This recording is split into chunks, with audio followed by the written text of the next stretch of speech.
19th December 1961. It wasn't just a casual day. There's something special about this day.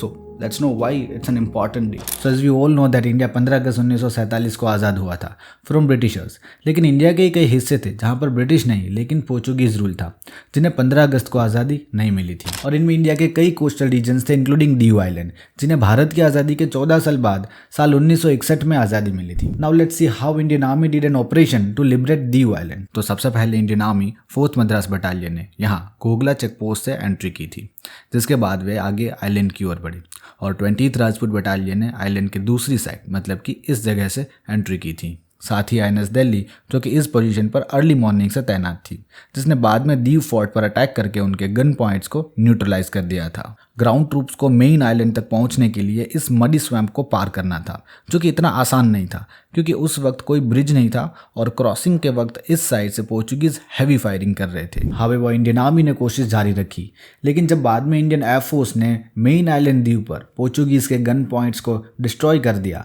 तब जाके Indian army के ground troops main town द्वीप पर कब्जा कर पाए। प्रैक्टिकली वॉर 19 दिसंबर को ही खत्म हो चुकी थी, लेकिन पोर्चुगीज ने ऑफिशियल सरेंडर 20 दिसंबर की शाम 6:30 बजे किया था। Now this is just an overview of operation Vijay 1961, as I just wanted to share why 19 December is an important date for people of army.